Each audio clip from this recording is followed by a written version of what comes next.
স্বামী আৰু স্ত্ৰীৰ প্ৰাৰ্থনাত বাধাৰ সৃষ্টি হোৱাৰ এটা মূল কাৰণ কি?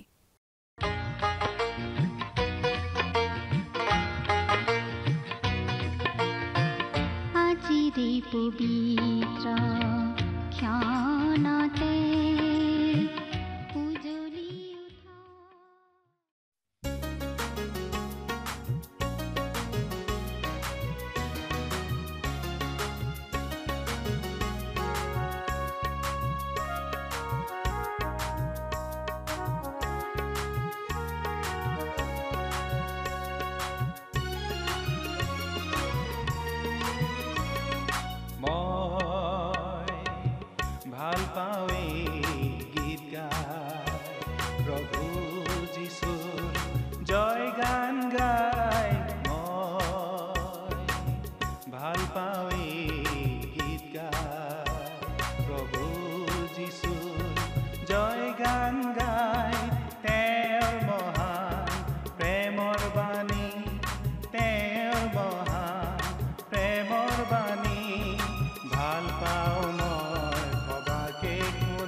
আহিছিলে ধৰালে নম্ৰ মানৱ ৰূপে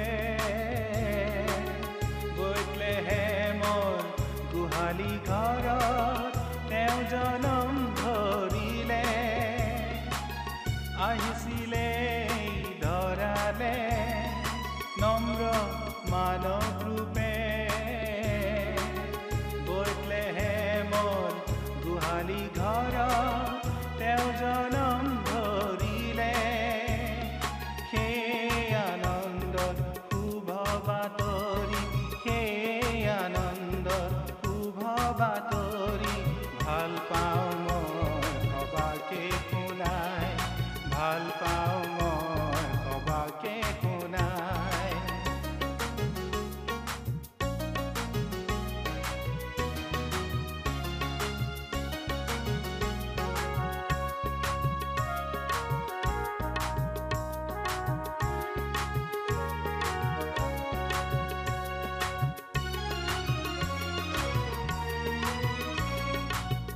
আমাৰ পাপৰ গধুৰ বুজাবোৰ তেওঁ কান্ধতে লৈ।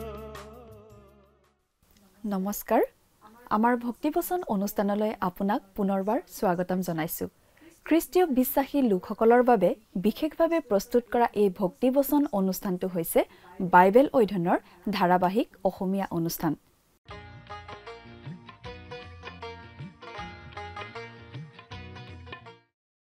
প্ৰিয় দৰ্শক, আপুনি যদি আমাৰ এই অনুষ্ঠানটো নিয়মিতভাৱে শুনি আছে তেনেহ'লে আপুনি নিশ্চয় জানে যে আমাৰ আগৰটো অনুষ্ঠানত বাইবেলৰ নতুন নিয়ম খণ্ডৰ পিতৰৰ প্ৰথম পত্ৰ বা চমুকৈ প্ৰথম পিতৰ নামৰ পুস্তকখনৰ 2 নম্বৰ অধ্যায়ৰ 11 নম্বৰ পদৰ পৰা 25 নম্বৰ পদলৈকে পঢ়ি তাৰ ভিত্তিত আগবঢ়োৱা আলোচনা শুনিবলৈ পাইছিলোঁ।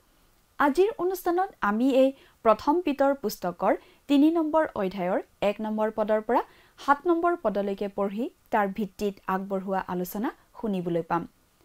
খ্ৰীষ্টীয় বিশ্বাসীজনে ঈশ্বৰৰ স্তুতি প্ৰশংসা প্ৰকাশ কৰি চলিব লাগিব। ঈশ্বৰৰ গৌৰৱ প্ৰশংসা কৰাৰ উত্তম উপায়টো হৈছে মাংসৰ কাৰ্যবোৰ আমাৰ জীৱনত প্ৰকাশ পাবলৈ নিদিয়াৰ দ্বাৰা। আমি তেওঁৰ প্ৰশংসা কৰা হয় যেতিয়া ঈশ্বৰৰ বাক্যৰ দ্বাৰা গঢ়ি তোলা আমাৰ আচৰণ আৰু মনোবৃত্তিবোৰ আমি প্ৰকাশ কৰোঁ। বাইবেলত আমাক আপোন বাটে যোৱা, অপথে যোৱা মেৰ বুলি কোৱা হৈছে। সকলো মানুহৰে সেইটো অৱস্থা, কিন্তু পিতৃ ঈশ্বৰে আমাৰ সকলোৰে অপৰাধৰ ভাৰ তেওঁৰ ওপৰত অৰ্থাৎ প্ৰভু যীশুৰ ওপৰত দিলে। আমাৰ বাবে এটা উদাহৰণ হিচাপে খ্ৰীষ্টই দুখ ভোগ কৰিলে আৰু তেওঁ আমাৰ পাপৰ শাস্তি স্বৰূপে আমাৰ হৈ নিজে মৃত্যুবৰণ কৰিলে। আমি পাব লগা শাস্তি আমাৰ হৈ তেওঁ ল'লে। সেই খ্ৰীষ্টৰ আশ্ৰয় লোৱা প্ৰতিজন খ্ৰীষ্টীয় বিশ্বাসীৰ বাবে তেওঁ মেৰ ৰখীয়া আৰু আত্মাৰ তদাৰককৰ্তা। প্ৰথম পিতৰৰ ৩ নম্বৰ অধ্যায়ত পিতৰে এটা কথা গুৰুত্ব সহকাৰে শিকায় যে দুখ কষ্টই খ্ৰীষ্টীয় বিশ্বাসীজনৰ জীৱনত খ্ৰীষ্টীয় আচৰণ সৃষ্টি কৰে আৰু এই খ্ৰীষ্টীয় আচৰণ দুটা বেলেগ বেলেগ ঠাইত প্ৰকাশ পাই উঠে। প্ৰথমতে প্ৰকাশ পাব নিজৰ ঘৰত, নিজৰ পৰিয়ালত আৰু একে সময়তে প্ৰকাশ পাব বাহিৰত মণ্ডলীত। এখন খ্ৰীষ্টীয় ঘৰত স্বামী আৰু স্ত্ৰীৰ মাজত কেনেকুৱা সম্বন্ধ থাকিব লাগে সেই বিষয়ে বাইবেলত স্পষ্টভাৱে কোৱা হৈছে। ভাৰ্যাক স্বামীৰ বশীভূত হ'বলৈ কোৱা হৈছে আৰু স্বামীক কোৱা হৈছে ভাৰ্যাক নিজৰ নিচিনাকৈ প্ৰেম কৰিবলৈ। যিকোনো এটা অনুষ্ঠান সুচাৰুৰূপে চলি থাকিবলৈ হ'লে কোনোবা এজন চলাওঁতা বা মুৰব্বীৰ প্ৰয়োজন। বিবাহৰ ক্ষেত্ৰত স্বামীক সেই দায়িত্ব দিয়া হৈছে, ঘৰখনৰ মুৰব্বীৰ দায়িত্ব। ভাৰ্যাগৰাকী যেতিয়া স্বামীৰ বশীভূত হ'ব, সেয়া সৰু ল'ৰা এটাই ডাঙৰ মানুহ এজনৰ আগত বশীভূত হোৱাৰ নিচিনাকৈ নহয়, কিন্তু ইচ্ছাই স্বামীৰ নেতৃত্ব মানি লোৱাহে বুজায়। ইচ্ছাই এই কাম কৰাটো বুজায়। তাত কোনো বাধ্য বাধকতা নাথাকে। স্বামীৰ প্ৰতি সঁহাৰি দিবলৈ কোৱা হৈছে। প্ৰিয় দৰ্শক, কথাবোৰ অধিক বহলাই চাবলৈ আহকচোন। এতিয়া আমি মূল আলোচনাটোৰ মাজলৈ আগবাঢ়ি যাওঁ।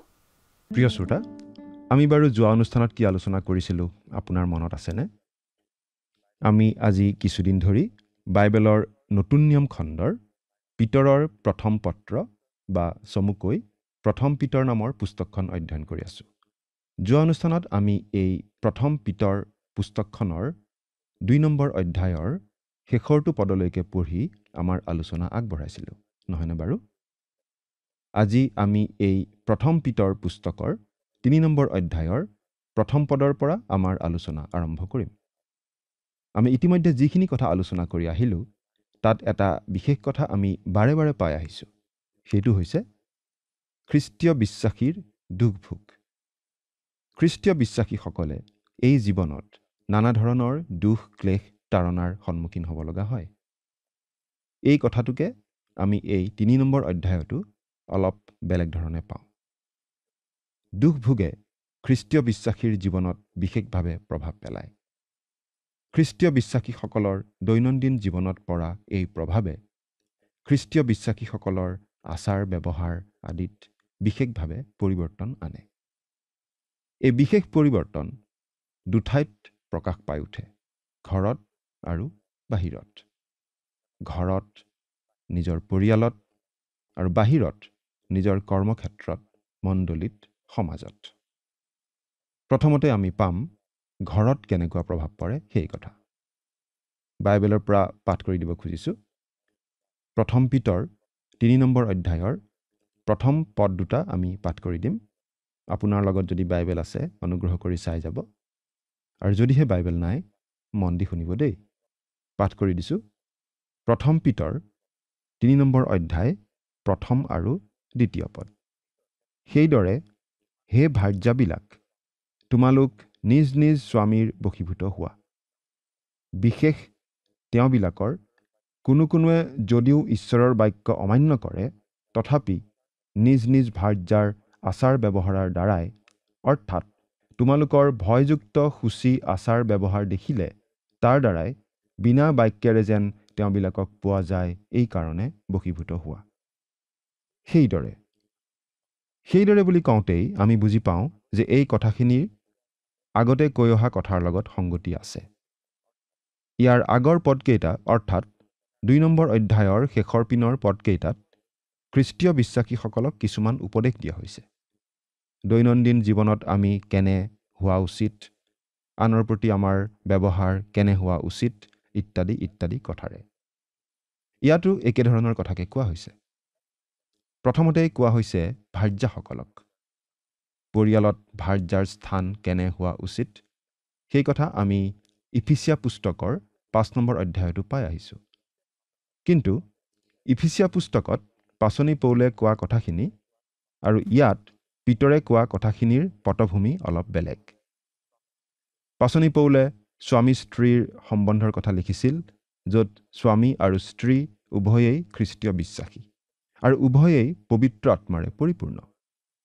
ইফিচিয়া পুস্তকৰ এই গোটেই কথাখিনিৰ আৰম্ভণিতেই কোৱা হৈছিল পবিত্ৰ আত্মাৰে পৰিপূৰ্ণ হোৱা বুলি। ইফিচিয়া 5 নম্বৰ অধ্যায়ৰ 18 পদত আমি এনেদৰে পাওঁ।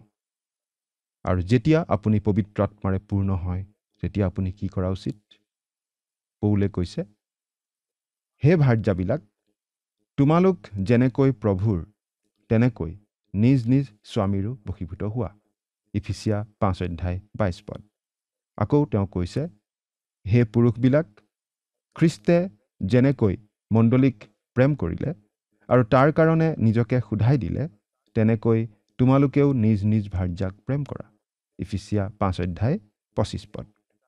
তেওঁ এটা খ্ৰীষ্টীয় ঘৰৰ কথা কৈ আছে, য'ত স্বামী স্ত্ৰী উভয়েই পবিত্ৰ আত্মাৰে পূৰ্ণ খ্ৰীষ্টীয় বিশ্বাসী।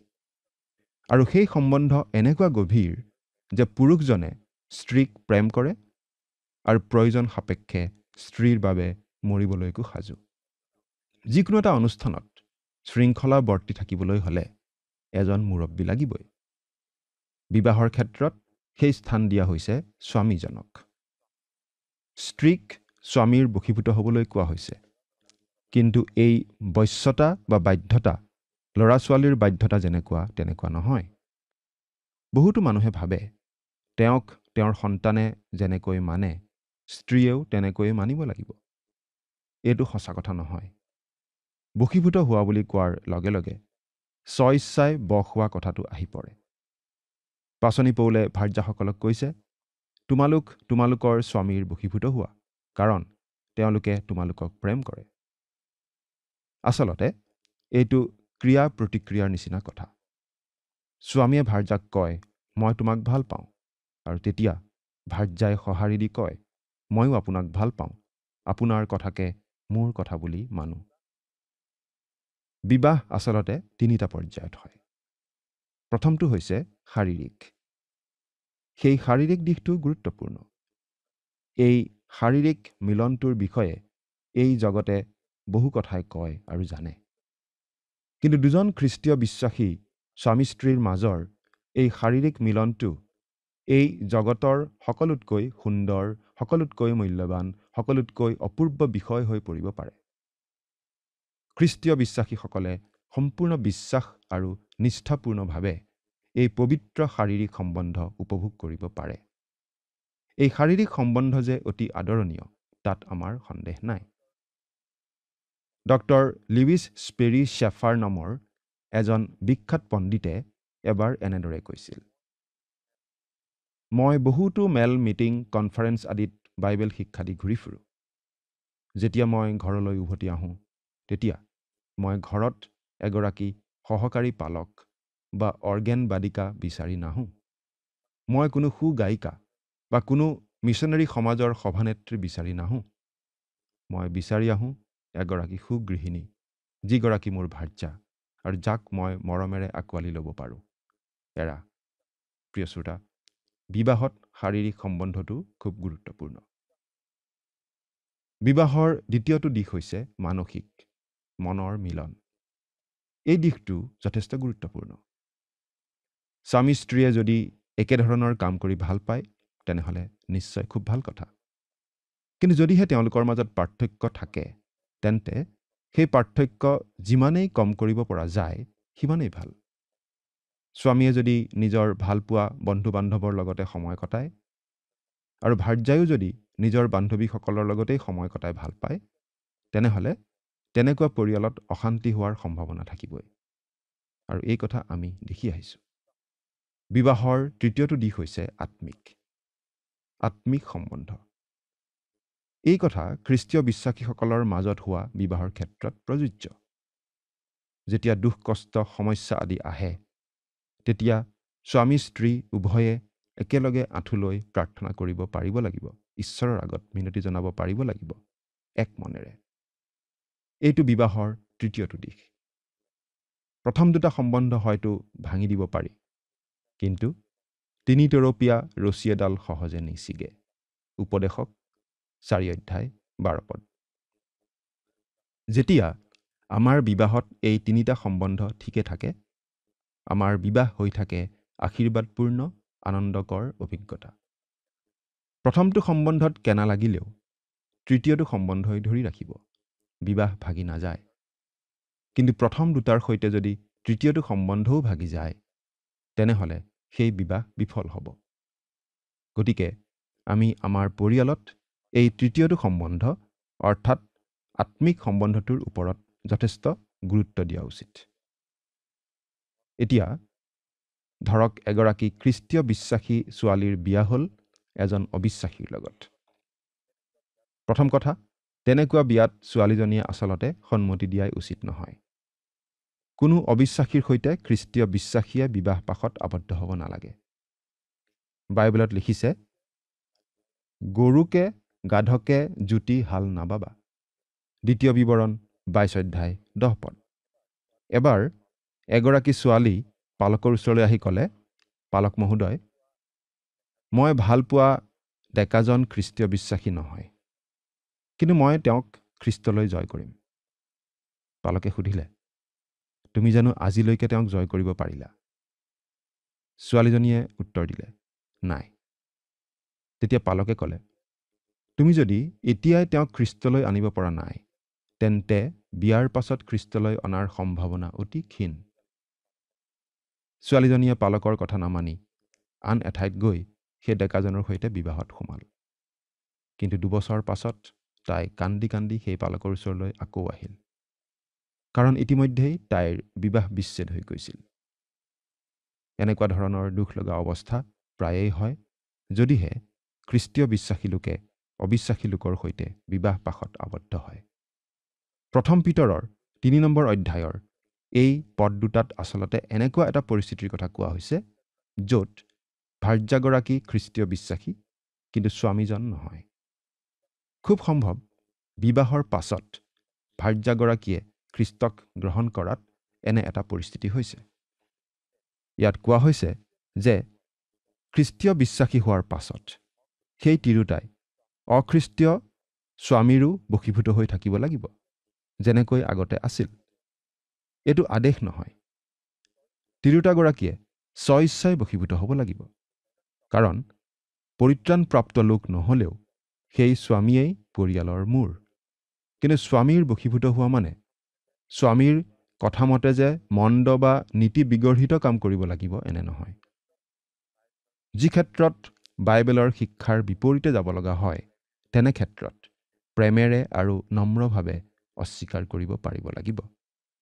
আচলতে তেনে ভাৰ্যাই নিজৰ পবিত্ৰ জীৱন যাপনেৰে ওলোটাই স্বামীৰ ওপৰতহে প্ৰভাৱ পেলাব পাৰিব লাগিব। স্বামীয়ে বুজি পাব লাগিব যে তেওঁৰ ভাৰ্যা এতিয়া বেলেগ হ'ল, যীচুক বিশ্বাস কৰি সলনি হ'ল, নম্ৰ হ'ল, সৎ স্বভাৱী হ'ল, অধিক মৰমীয়াল, অধিক বাধ্য হ'ল। এগৰাকী মহিলাৰ কথা আমি ইয়াতে উল্লেখ কৰিব খুজিছোঁ। মহিলাগৰাকীৰ স্বামীয়ে খ্ৰীষ্টক বিশ্বাস নকৰিছিল। মহিলাগৰাকীয়ে সদায় ৰাতি খোৱা মেজত চকুলো টুকি টুকি গিৰিয়েকক অনুৰোধ কৰিছিল যীচুক গ্ৰহণ কৰিবলৈ, কিন্তু ফল ধৰা নাছিল। সেই কথা তেওঁ পালকৰ আগত কওঁতে পালকে ক'লে, সদায় খোৱাৰ সময়ত চকুলো টুকি থকা তিৰোতাকনো কোন স্বামীয়ে ভাল পাব? আপুনি এটা কাম নকৰে কিয়? এবছৰ ধৰি তেওঁক এই বিষয়ে একো নক'ব, কিন্তু তেওঁৰ প্ৰতি অতি মৰমসনা ব্যৱহাৰ কৰি যাওক, আদৰ্শ জীৱন যাপন কৰি যাওক। আৰু মাত্ৰ 6 মাহৰ পিছতে সেই মহিলাগৰাকীৰ স্বামীয়ে যীশুখ্ৰীষ্টক ত্ৰাণকৰ্তা বুলি গ্ৰহণ কৰিলে। শব্দহীন বক্তৃতাই জয় কৰিলে, জীৱনৰ সাক্ষ্যই জয় কৰিলে। প্ৰিয় শ্ৰোতা, আমাৰ জীৱন বাৰু কেনেকুৱা? আমি বাৰু আমাৰ আচাৰ ব্যৱহাৰত প্ৰভু যীশুক প্ৰকাশ কৰি আছোনে? এতিয়া 3 নম্বৰ পদটো পঢ়িম। কেশ বেশ আৰু সোণৰ অলংকাৰ পিন্ধা বা নানা বস্ত্ৰ পৰিধান, এনে বাহ্যিক ভূষণ তোমালোকৰ নহওক। তাৰমানে এইটো ক'ব খোজা নাই যে ভাল সাজ পোছাক বা অলংকাৰ পিন্ধাটো বেয়া কথা। তিৰোতাই সাজি কাচি থাকিবলৈ ভাল পায়, নিশ্চয় ভাল পায়। যিকোনো তিৰোতাকেই সুন্দৰী বুলি ক'লে ভাল পাবই। কিন্তু বাহ্যিক সৌন্দৰ্য আচল সৌন্দৰ্য নহয়। বাহ্যিক সৌন্দৰ্যৰ দ্বাৰা তিৰোতাই স্বামীক খ্ৰীষ্টলৈ বুলি জয় কৰিব নোৱাৰে। সেই কথাটোহে ইয়াত কোৱা হৈছে। বাহ্যিক সৌন্দৰ্যই শাৰীৰিক আকৰ্ষণহে বঢ়াব পাৰে, কিন্তু স্বভাৱ চৰিত্ৰ বেয়া হ'লে আনকি বাহ্যিক সৌন্দৰ্যই সেইখিনি আকৰ্ষণো কৰিব নোৱাৰে। কিন্তু সুস্বভাৱী প্ৰেমপূৰ্ণ মহিলা এগৰাকীয়ে সহজেই স্বামীৰ মন জয় কৰিব পাৰে। 4 নম্বৰ পদটো পঢ়িম। কিন্তু নম্ৰ আৰু শান্ত আত্মাৰূপ অক্ষয় বস্ত্ৰ পিন্ধা যি গুপ্ত আন্তৰিক মনুষ্য, সিয়েই তোমালোকৰ ভূষণ হওক। এনে আত্মাহে ঈশ্বৰৰ দৃষ্টিত বহুমূলীয়া। তিৰোতাই এনে এবিধ অলংকাৰ পিন্ধিব লাগে, যি অলংকাৰ বাহ্যিক নহয়, আন্তৰিক, নম্ৰতা আৰু শান্ত আত্মাৰ অলংকাৰ। ৰুথৰ পুস্তকত আমি পাইছিলোঁ যে বুৱজে ৰুথক দেখি ভাল পাইছিল, ৰুথৰ প্ৰেমত পৰিছিল। ৰুথ দেখাত নিশ্চয় ধুনীয়া আছিল। কিন্তু তাতে আমি আন এটা কথা পাওঁ। বুৱজে ৰুথৰ সুস্বভাৱ, আদৰ্শনীয় চৰিত্ৰৰ কথা শুনিবলৈ পাইছিল। বুৱজে ৰুথৰ সম্পূৰ্ণ ব্যক্তিত্বক প্ৰেম কৰিছিল, কেৱল বাহ্যিক ৰূপটোক নহয়। তিৰোতাসকলে ভালদৰে সাজি কাচি থকাটো ভাল কথা, কিন্তু সেই সাজোন কাচোনৰ দ্বাৰা কাকো খ্ৰীষ্টলৈ আকৰ্ষিত কৰিব নোৱাৰি। ভিতৰৰ মানুহগৰাকীহে আচল, ভিতৰৰ অলংকাৰহে ঈশ্বৰৰ দৃষ্টিত মূল্যৱান। এতিয়া আমি 5 নম্বৰ পদটোৰ পৰা চাওঁ। ইয়াত এনেদৰে লিখা আছে, কিয়নো আগৰ কালত যি পবিত্ৰ তিৰোতাবিলাকে ঈশ্বৰত ভৰসা ৰাখিছিল, তেওঁবিলাকেও নিজ নিজ স্বামীৰ বশীভূত হৈ সেইদৰে নিজকে বিভূষিত কৰিলে। প্ৰিয় শ্ৰোতা, পুৰণি নিয়মত আমি এনেকুৱা বহুতো সুস্বভাৱী তিৰোতাৰ উদাহৰণ পাওঁ।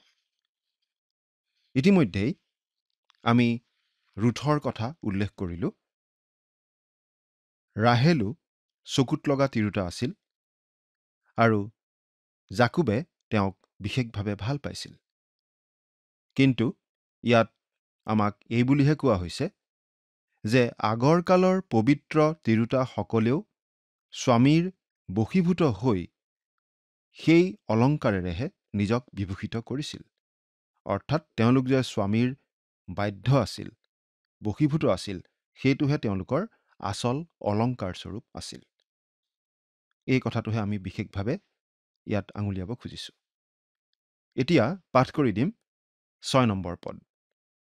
সেইদৰে ছাৰাই অব্ৰাহামক প্ৰভু বুলি তেওঁৰ আজ্ঞা মানিলে, তোমালোকো তেওঁৰেই জীয়াৰী হলা। তাৰ প্ৰমাণ এই যে তোমালোক কোনো ভয়ত ভয়কাৰিণী নহয়, সৎকৰ্মকাৰিণী হৈছা।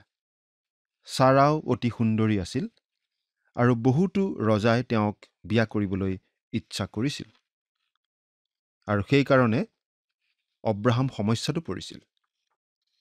সেই বিষয়ে আমি নিশ্চয় পঢ়িবলৈ পাইছোঁ, মনত আছে নিশ্চয় আপোনাৰ। কিন্তু ছাৰাই অব্ৰাহামক প্ৰভু বুলি মানিছিল, তেওঁ অব্ৰাহামতেই ভৰসা কৰিছিল। অব্ৰাহামৰ বশীভূতা নাৰী আছিল ছাৰা। প্ৰতিগৰাকী ভাৰ্যাই নিজ নিজ স্বামীৰ ওপৰত ভৰসা কৰিব পৰা হ'লে কিমান ভাল হ'লহেঁতেন, নহয়নে বাৰু? তাৰমানে আমি এইটোৱে ক'ব খুজিছোঁ যে স্বামীসকল যদি এনেকুৱা স্বামী হ'লহেঁতেন যিসকলৰ ওপৰত প্ৰতিগৰাকী ভাৰ্যাই ভৰসা কৰিব পাৰিলেহেঁতেন। কিন্তু তাৰমানে ভাৰ্যাসকলৰ দায়িত্ব নোহোৱা হৈ নাযায়, তেওঁলোকে নিজ নিজ স্বামীৰ বশীভূতা হ'ব লাগে। এতিয়া পিতৰে স্বামীসকলক ক'ব ধৰিছে। 7 নম্বৰ পদটো চাওকচোন।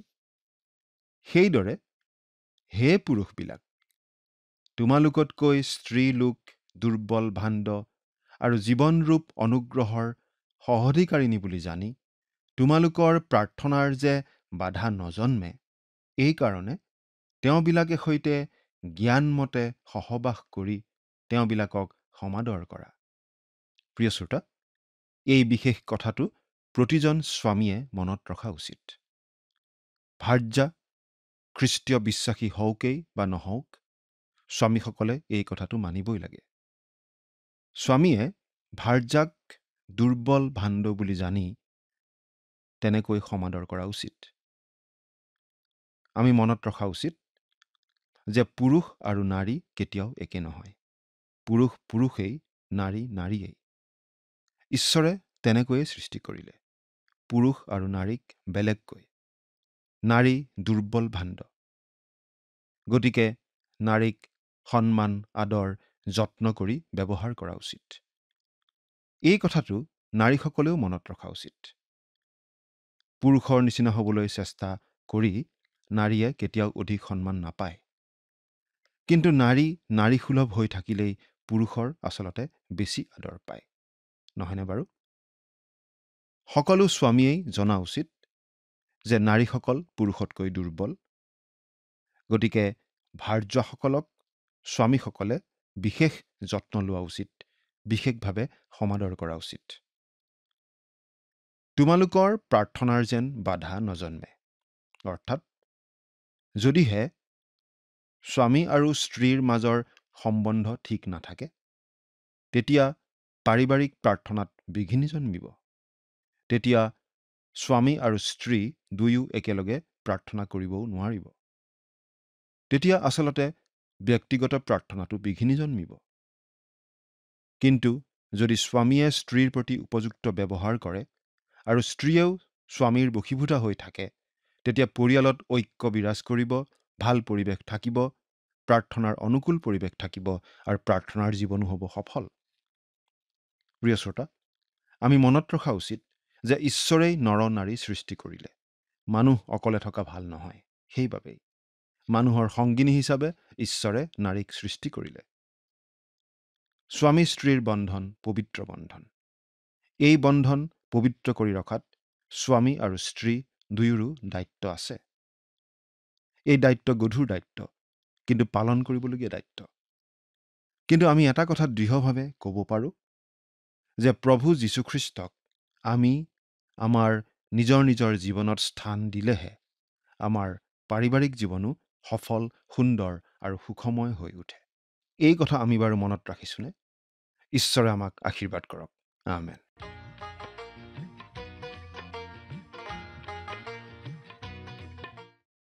স্বামীক কোৱা হৈছে ভাৰ্যাক দুৰ্বল ভাণ্ড বুলি জানি কোমল ব্যৱহাৰ কৰিবলৈ, মহিলাক সন্মান দি ব্যৱহাৰ কৰিবলৈ কোৱা হৈছে। প্ৰতিজন স্বামীয়ে নিজৰ ভাৰ্যাক বিশেষ ব্যক্তি হিচাপে ব্যৱহাৰ কৰিব লাগে। স্বামী আৰু স্ত্ৰী উভয়ে মিলি ঘৰখন গঢ়ি তোলে আৰু পৰিয়ালত ঈশ্বৰৰ কথাবোৰ ধৰি ৰখাৰ দায়িত্ব দুয়ো পালন কৰি থাকে। এটা কথা অতি স্পষ্টভাৱে কোৱা হৈছে যে যদিহে স্বামী আৰু স্ত্ৰীৰ মাজত ভাল বুজাবুজি নাথাকে, নাইবা যদিহে দুয়োৰো মাজত মিলাপ্ৰীতিৰ অভাৱ হয়, তেনেহ'লে সেই কথাটোৱে পৰিয়ালৰ উপাসনাত বিৰূপ প্ৰভাৱ পেলাব। দুয়োৰো মাজত মিল থাকিলে তেওঁলোকৰ প্ৰাৰ্থনাত বাধাৰ সৃষ্টি নহ'ব। প্ৰিয় দৰ্শক, আজিলৈ আমাৰ অনুষ্ঠানটোৰ পৰা ইমানতে বিদায় মাগিছোঁ। পৰৱৰ্তী অনুষ্ঠানত আপোনালোকক পুনৰ লগ পোৱাৰ আশা ৰাখিছোঁ। সামৰণি মৰাৰ আগতে আহকচোন আমি খন্তেক প্ৰাৰ্থনাত মূৰ দুৱাওঁ। স্বৰ্গত থকা অতি মৰমীয়াল দয়ালু পিতৃ ঈশ্বৰ, প্ৰভু তোমাক ধন্যবাদ দিছোঁ এই সুন্দৰ সময় তুমি আমাক দিয়াৰ বাবে। বিশেষকৈ পিতৃ এই সময়তে প্ৰাৰ্থনা কৰিছোঁ তোমাৰ চৰণত, প্ৰভু প্ৰতিজন দৰ্শকসকলৰ বাবে।